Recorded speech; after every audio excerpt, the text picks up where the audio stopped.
Welcome to my YouTube channel.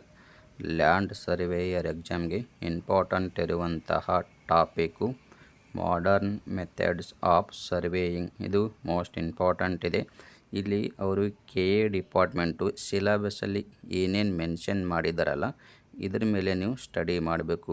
ನೀವು ಯಾವುದೇ text ಬುಕ್ಕನ್ನು ತೆಗೆದುಕೊಳ್ಳಿ, ಇದ್ರ ಬಗ್ಗೆ ಕಂಪ್ಲೀಟಾಗಿ ಎಕ್ಸ್ಪ್ಲನೇಷನ್ ಇದ್ದರೆ ಮಾತ್ರ ನಿಮ್ಮ ಎಕ್ಸಾಮ್ಗೆ ಇಂಪಾರ್ಟೆಂಟ್ ಇರುತ್ತದೆ. ನಾನು ಏನು ಮಾಡಿದ್ದೇನೆ ಅಂದರೆ ಪ್ರತಿಯೊಂದು ಟಾಪಿಕ್ ಮೇಲೆ ಇಲ್ಲಿ ಏನೇನೆಲ್ಲ ಇದೆಯಲ್ಲ ಪ್ರತಿಯೊಂದು ಟಾಪಿಕ್ ಕೂಡ ಎಕ್ಸ್ಪ್ಲನೇಷನ್ ಮಾಡಿದ್ದೀನಿ. ಪ್ರತಿಯೊಂದು ಟಾಪಿಕ್ ಮೇಲೆ ಕೂಡ ಇಂಪಾರ್ಟೆಂಟ್ MCQಸ್ಗಳನ್ನು ಹಾಕಿದ್ದೀನಿ. ಮಾಡರ್ನ್ ಸರ್ವೇಯಿಂಗ್ ಅಂದರೆ ಮುಂಚೆ ಸರ್ವೆ ಮಾಡಬೇಕಾದ್ರೆ ಟೇಪು ಮತ್ತು ಚೈನನ್ನು ಯೂಸ್ ಮಾಡ್ತಾಯಿದ್ರು. ಇವಾಗ ಏನು ಮಾಡ್ತಾಯಿದ್ದಾರೆ ಅಂದರೆ ಇವಾಗ ಎಲ್ಲ ಮಷಿನ್ ಮೇಲೆ ಸರ್ವೆ ಮಾಡ್ತಾಯಿದ್ದಾರೆ. 10 ಜನ ಮಾಡೋ ಕೆಲಸವನ್ನು ಒಂದೇ ಮಷಿನ್ ಮಾಡ್ತಾಯಿದೆ. ಅದಕ್ಕೆ ಮಾಡರ್ನ್ ಸರ್ವೇಯಿಂಗ್ ಆಫ್ ಇಂಡಿಯಾ ಅಂತ ಕರೀತಾರೆ. ಇದು ಮೋಸ್ಟ್ ಇಂಪಾರ್ಟೆಂಟ್ ಇದೆ ಲ್ಯಾಂಡ್ ಸರ್ವೇಯರ್ ಎಕ್ಸಾಮ್ಗೆ. ನಾನು ಈ ಕ್ಲಾಸಲ್ಲಿ ನಿಮಗೇನು ಎಕ್ಸ್ಪ್ಲೇನ್ ಮಾಡ್ತೇನೆ, ಈ ಪ್ರತಿಯೊಂದು ಟಾಪಿಕ್ ಮೇಲೆ ಕೂಡ ಏನಂತಂದರೆ ಫೋಟೋಗ್ರಾಮೆಟ್ರಿ ಆ್ಯಂಡ್ ಏರಿಯಲ್ ಸರ್ವೇದಲ್ಲಿ ಬರುವಂತಹ ಈ ಎಲ್ಲ ಟಾಪಿಕನ್ನು ಎಕ್ಸ್ಪ್ಲೇನ್ ಮಾಡಿದ್ದೀನಿ. ಎಲ್ಲ ಟಾಪಿಕ್ ಮೇಲೆ ಕೂಡ ಇಂಪಾರ್ಟೆಂಟ್ MCQಸ್ಗಳನ್ನು ಹಾಕಿದ್ದೀನಿ. ಇದು ಕಂಪ್ಲೀಟ್ ಆದಮೇಲೆ ಇದು ರಿಮೋಟ್ ಸೆನ್ಸಿಂಗ್ ಮತ್ತು ಗ್ಲೋಬಲ್ ಪೊಸಿಷನಿಂಗ್ ಸಿಸ್ಟಮ್ GPS ಅಂದರೆ ಏನು, ಅದರ ಉಪಯೋಗಗಳೇನು, ಅಪ್ಲಿಕೇಶನ್ಸ್ ಏನು, ಇದೆಲ್ಲನೂ ಕಂಪ್ಲೀಟ್ ಮಾಡಿದ್ದೀನಿ. ಇಂಪಾರ್ಟೆಂಟ್ ನಿಮಗೆ ಈ ರೀತಿ ಇಲ್ಲಿ ನೋಡಿ ಕೆಳಗಡೆ ತೋರಿಸ್ತೀನಿ. ಈ ರೀತಿ ನಿಮಗೆ ಲ್ಯಾಂಡ್ ಸರ್ವೇಯರ್ ಎಕ್ಸಾಮ್ಗೆ ಪೇಪರ್ ಟು ಸ್ಪೆಸಿಫಿಕ್ ಪೇಪರ್ದು ಏನಾದರೂ ಇಂಪಾರ್ಟೆಂಟ್ ನೋಟ್ಸ್ಗಳು ಏನಾದರೂ ಬೇಕಾಗಿದ್ದರೆ, ನಾನು ಇವಾಗ ಎಕ್ಸ್ಪ್ಲೇನ್ ಮಾಡ್ತಾ ಇದ್ದೀನಲ್ಲ ಇದು ಕಂಪ್ಲೀಟ್ ಏನಾದರೂ PDF ಬೇಕಾಗಿದ್ದರೆ, ಮತ್ತು ಲ್ಯಾಂಡ್ ಸರ್ವೇಯರ್ ಎಕ್ಸಾಮ್ಗೆ ಕಂಪ್ಯೂಟರ್ ಬಗ್ಗೆ ಎಕ್ಸ್ಪ್ಲನೇಷನ್ ಇದೆ. ಅಂದರೆ ನಾವು ಕಮ್ಯುನಿಕೇಷನ್ ಓದುವಂಥ ಕಂಪ್ಯೂಟರ್ ಬೇರೆ ಮತ್ತು ಲ್ಯಾಂಡ್ ಸರ್ವೇಯರ್ ಎಕ್ಸಾಮ್ಗೆ ಕೇಳುವಂಥ ಕಂಪ್ಯೂಟರ್ ಬೇರೆ. ಅದು ನಿಮಗೆ ತೋರಿಸ್ತೀನಿ ನೋಟ್ಸ್, ಎರಡೂ ಸೇಮ್ ಇರಲ್ಲ. ಲ್ಯಾಂಡ್ ಸರ್ವೇಯರ್ ಎಕ್ಸಾಮ್ಗೆ CAD ಬಗ್ಗೆ ಇಲ್ಲಿ ಎಕ್ಸ್ಪ್ಲನೇಷನ್ ಇರುತ್ತದೆ, ಅದು ನೋಟ್ಸ್ ಇದೆ. ನಿಮ್ಗೆ ಏನಾದರೂ ನೋಟ್ಸ್ಗಳು ಬೇಕಾಗಿದ್ದರೆ ಕೆಳಗಡೆ ಡಿಸ್ಕ್ರಿಪ್ಷನಲ್ಲಿ ಟೆಲಿಗ್ರಾಮ್ ಲಿಂಕನ್ನು ಕೊಟ್ಟಿರ್ತೀನಿ, ನನಗೆ ಅಲ್ಲೊಂದು ಮೆಸೇಜ್ ಮಾಡಿರಿ, ನಿಮಗೆ ಕಂಪ್ಲೀಟಾಗಿ ನೋಟ್ಸನ್ನು ಕಳಿಸ್ಕೊಡ್ತೀನಿ. ಇಲ್ಲಿ ಮೊದಲೇದು ನೋಡಿ, ಫೋಟೋಗ್ರಾಮೆಟ್ರಿ ಆ್ಯಂಡ್ ಏರಿಯಲ್ ಸರ್ವೆ. ಇದರಲ್ಲಿ ಬರುವಂಥ ಇಷ್ಟು introduction, definition, basic principles, methods, important of scales, height and applications, ಇಷ್ಟರ ಬಗ್ಗೆ ಡೆಫಿನಿಷನ್ ಇರುತ್ತೆ. ಮತ್ತು ಇದ್ರ ಮೇಲೆ ಇಂಪಾರ್ಟೆಂಟ್ MCQಸ್ಗಳಿರ್ತದೆ. ಇಂಟ್ರೊಡಕ್ಷನ್ ಅಂತ ಪರಿಚಯ. ಫೋಟೋಗ್ರಾಮೆಟ್ರಿ ಎಂಬ ಪದವು ಮೂಲ ಯಾವ ಭಾಷೆಯಿಂದ ಬಂದಿದೆ ಮತ್ತು ಅದರ ಅರ್ಥವೇನು, ಇಲ್ಲಿ ಎಕ್ಸ್ಪ್ಲನೇಷನ್ ಹಾಕಿರ್ತೀನಿ. ಇದು ಇಂಪಾರ್ಟೆಂಟ್ MCQಸ್ಗಳನ್ನು ಹಾಕಿದ್ದೀನಿ.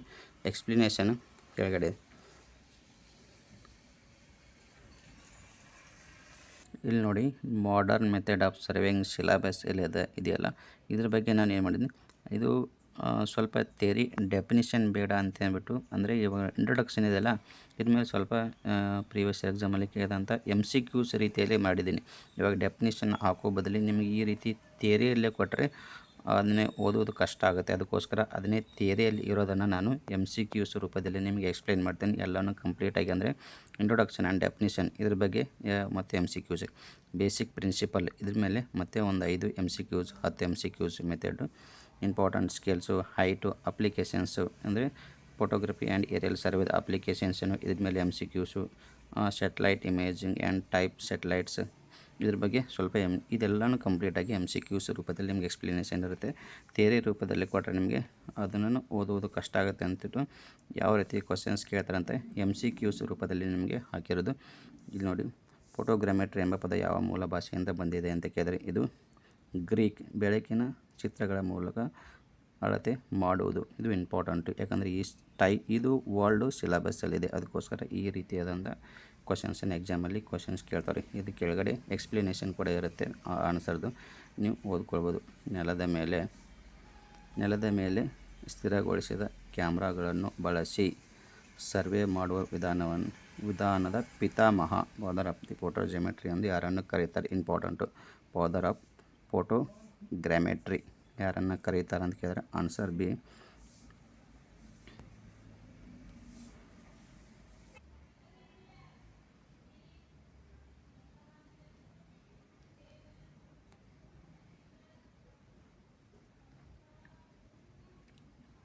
ಓಕೆ, ಸಾರಿ, ಇದೊಂದು ಸ್ವಲ್ಪ ವಾಯ್ಸು ಯಾಕೆ ಸ್ಲೋ ಆಗಿತ್ತು, ಕೇಳ್ತಾ ಇರಲಿಲ್ಲ. ಸಾಂಪ್ರದಾಯಿಕ ಫೀಲ್ಡ್ ಸರ್ವೆಗೆ ಹೋಲಿಸಿದರೆ ಏರಿಯಲ್ ಫೋಟೋಗ್ರಾಮೆಟ್ರಿನ ಪ್ರಮುಖ ಅನುಕೂಲವೇನು? Important answer B. ತಲುಪಲು ಸಾಧ್ಯವಾಗದ ಮತ್ತು ವಿಶಾಲವಾದ ಪ್ರದೇಶದ ನಕ್ಷೆಯನ್ನು ವೇಗವಾಗಿ ತಯಾರಿಸಬಹುದು. ಇದು ಇಂಪಾರ್ಟೆಂಟ್ ಎರಡಕ್ಕೂ ಹೋಲಿಸಿದರೆ. ಕೆಳಗಡೆ ಆನ್ಸರ್ಗಳಿರುತ್ತೆ. ಎಲ್ಲಿ ಇಂಪಾರ್ಟೆಂಟ್ ಅಂದರೆ ಇಲ್ಲಿ ನೋಡುವ.